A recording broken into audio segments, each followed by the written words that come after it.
12 വയസ്സേ ഉണ്ടായിരുന്നുള്ളൂ ആ കുഞ്ഞിന്. അതീ കടുംകൈ ചെയ്യുമെന്ന് ആരെങ്കിലും ഓർത്തോ? പാവം ആ തന്തയും തള്ളയും എങ്ങനെ ഇത് സഹിക്കും?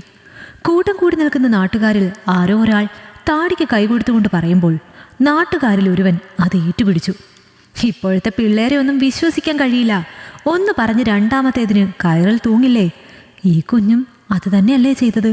ടൂറ് പോകാൻ കാശ് കൊടുത്തില്ലെന്ന് പറഞ്ഞാണ് ഇവൻ ഈ കടുംകൈ ചെയ്തതെന്നാ പറയുന്നത്.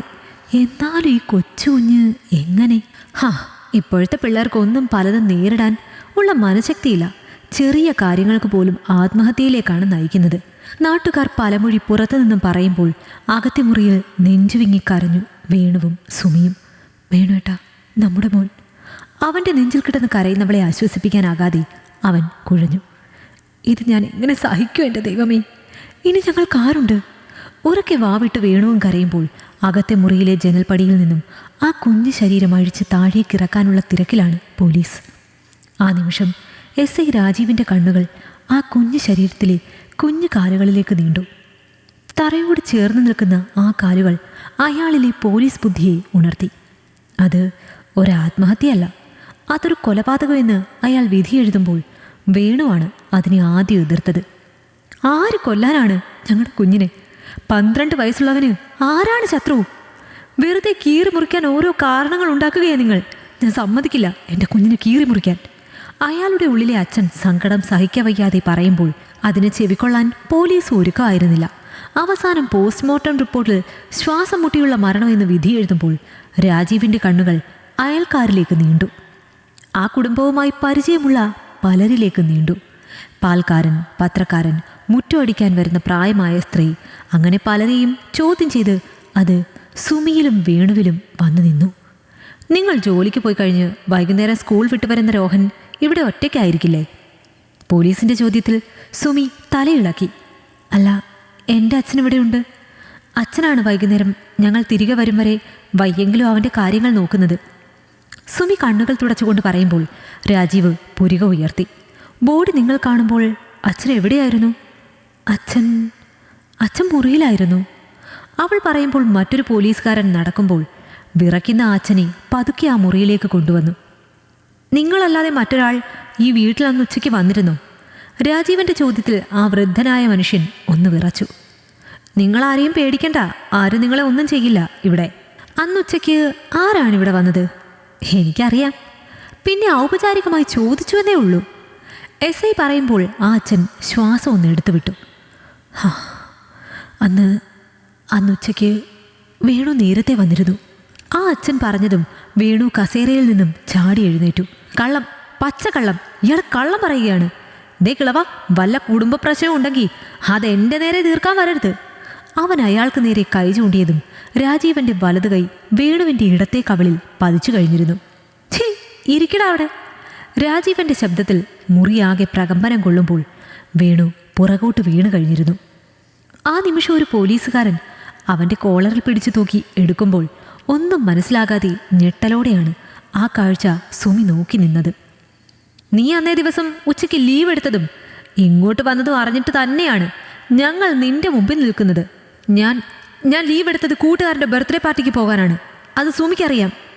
വേണു പൊടുന്നനെ പറയുമ്പോൾ തൻ്റെ അറിവും അങ്ങനെ ആയതുകൊണ്ട് സുമി തലകുലുക്കി. നീ അങ്ങനെ ഒരു കള്ളം സുമിതയോട് പറഞ്ഞു എന്നതല്ലേ സത്യം? സുഹൃത്തിൻ്റെ ബർത്ത്ഡേ പാർട്ടിക്ക് പോകുന്നു എന്ന് പറഞ്ഞ് ഓഫീസിൽ നിന്നും ഇറങ്ങിയ നീ ഉച്ചയ്ക്ക് നേരെ വന്നത് ഈ വീട്ടിലേക്കാണ്. പിന്നെ എന്താണ് സംഭവിച്ചത്? അത് മാത്രം പറഞ്ഞാൽ മതി.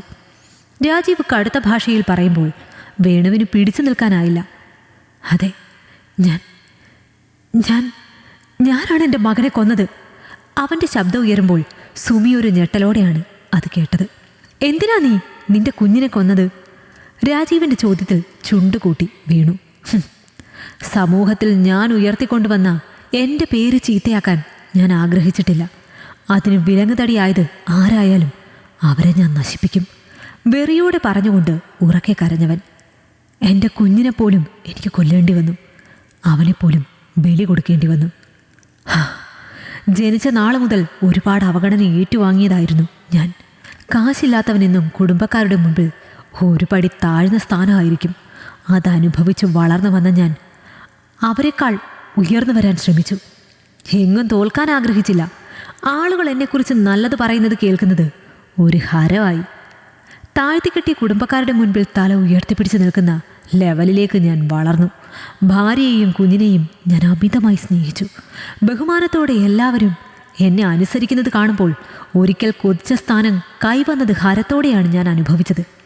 പക്ഷെ എല്ലാവർക്കും മുൻപിൽ നല്ലവൻ, ഭാര്യയെ സ്നേഹിക്കുന്നവൻ, കുഞ്ഞിനെ സ്നേഹിക്കുന്നവൻ, എല്ലാവർക്കും ഉപകാരി എന്നൊക്കെ പേര് വീഴുമ്പോൾ എനിക്ക് മറ്റൊരു മുഖം കൂടി ഉണ്ടായിരുന്നു. ഞാൻ പോൺ വീഡിയോസിന് അടിമയായി മാറിയിരുന്നു. ഭാര്യ ഉറങ്ങിക്കഴിഞ്ഞ് മിക്ക രാത്രികളിലും ഞാൻ പോൺ വീഡിയോസ് കാണും. സോഷ്യൽ മീഡിയയിൽ കൂടി കിട്ടിയ പല സൗഹൃദങ്ങളുമായി വീഡിയോ കോൾ ചെയ്ത് എൻ്റേതായ സുഖം കണ്ടെത്തി തുടങ്ങി. പുറത്തറിഞ്ഞാൽ എനിക്ക് ചീത്തപ്പേര് കിട്ടുമെന്നറിയാവുന്നത് കൊണ്ട് പരമാവധി രഹസ്യമായാണ് എല്ലാം ചെയ്തിരുന്നത്. എന്നാൽ അന്നൊരു പെൺസുഹൃത്തിൻ്റെ നിർദ്ദേശപ്രകാരം ഉച്ചയ്ക്ക് വീഡിയോ കോളിൽ കൂടി ഞങ്ങളുടേതായ ലോകത്ത് ചേക്കേറണമെന്ന് ആഗ്രഹിച്ചു.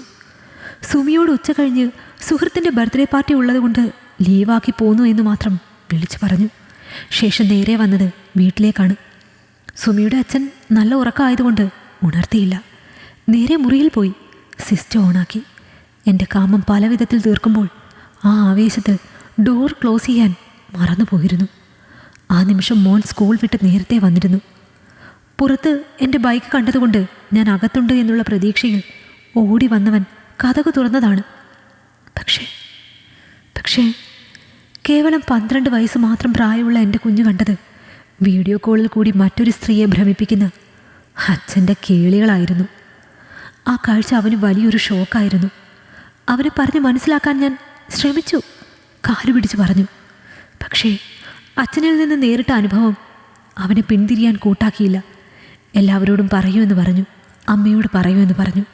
സമൂഹത്തിൻ്റെ മുൻപിൽ ഞാൻ നാണം കെടുമെന്ന് തോന്നിയപ്പോൾ എൻ്റെ ഈ കൈ കൊണ്ട് എൻ്റെ മകന് ഞാൻ... അയാളുടെ വാക്കുകൾ പൂർത്തിയാകും മുൻപേ അത് കേൾക്കാനുള്ള ത്രാണിയില്ലാതെ സുമി താഴേക്ക് പതിച്ചു. അവരെ ഹോസ്പിറ്റലിലേക്ക് ഷിഫ്റ്റ് ചെയ്യൂ.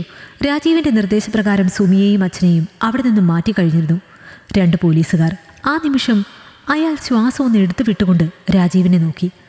അവൻ മരിച്ചു എന്ന് ഉറപ്പായപ്പോൾ ഞാൻ തന്നെയാണ് ജനാലയിൽ കെട്ടിത്തൂക്കിയത്. അത് കഴിഞ്ഞ് വാതിലടച്ച് പുറത്തിറങ്ങുമ്പോൾ അച്ഛൻ എഴുന്നേറ്റ് വന്നിരുന്നു. ഒന്നും പറയാതെ സുമിയെയും കൂട്ടി വരാം എന്ന് പറഞ്ഞ് ഞാൻ ഇറങ്ങിപ്പോകുമ്പോൾ പിടിക്കപ്പെടില്ല എന്നുള്ള വിശ്വാസക്കുറവ് അല്ലായിരുന്നു, മരവിച്ചു പോയിരുന്നു എൻ്റെ മനസ്സ്. എല്ലാം എൻ്റെ തെറ്റാണ്, എൻ്റെ ഈഗോ വരുത്തി വെച്ച വിന. സാറിനെ അറസ്റ്റ് ചെയ്തോളൂ. എൻ്റെ മകൻ മരിച്ചതുപോലെയല്ല, ഞാൻ അവനെ കൊന്നതുപോലെ തൂക്കുകയർ എനിക്ക് വാങ്ങിത്തരണം. അയാൾ രാജീവിന് നേരെ 2 കൈ നീട്ടുമ്പോൾ അറസ്റ്റിന് ഉത്തരവിട്ടു രാജീവ്. എന്നാലും വേണു ഇത്തരക്കാരനാണെന്നറിഞ്ഞില്ല. വെറുതെ ആ കുഞ്ഞിനെ തെറ്റിദ്ധരിച്ചു. എന്തൊക്കെയായിരുന്നു, ഭാര്യയും കുഞ്ഞുമില്ലാത്ത ലോകമില്ല. വഴിയിൽ ആരെങ്കിലും വയ്യാതെ കിടന്നാൽ ആദ്യം ഓടിച്ചെല്ലും. നന്മ മരം ഫോ. ഒരുവൻ പുറത്തേക്ക് അറപ്പോടെ ആഞ്ഞു തുപ്പിക്കൊണ്ട് വാക്കുകൾ തുടർന്നു. എല്ലാവരെയും കണ്ണടച്ച് വിശ്വസിക്കാൻ പാടില്ല എന്ന് മനസ്സിലായി. വേണുവിനെ അറസ്റ്റ് ചെയ്ത് കൊണ്ടുപോകുമ്പോൾ നാട്ടുകാർ പറഞ്ഞതൊക്കെയും തിരിച്ചു പറഞ്ഞു കഴിഞ്ഞിരുന്നു. അതെ, ഇതാണ് സമൂഹം. കാമുകൻ്റെ കൂടെ ജീവിക്കാൻ മക്കളെ കൊല്ലുന്ന ചില അമ്മമാരും ഈഗോയുടെ പേരിൽ മക്കളെ കൊല്ലുന്ന ചില അച്ഛന്മാരുമുള്ള ലോകം. ഈ കഥ നിങ്ങൾക്കിഷ്ടമായെങ്കിൽ ലൈക്ക് ചെയ്യൂ. നിങ്ങളുടെ അഭിപ്രായങ്ങൾ കമന്റായി രേഖപ്പെടുത്തൂ. കൂടുതൽ കഥകൾ കേൾക്കാൻ ഈ ചാനൽ സബ്സ്ക്രൈബ് ചെയ്യൂ.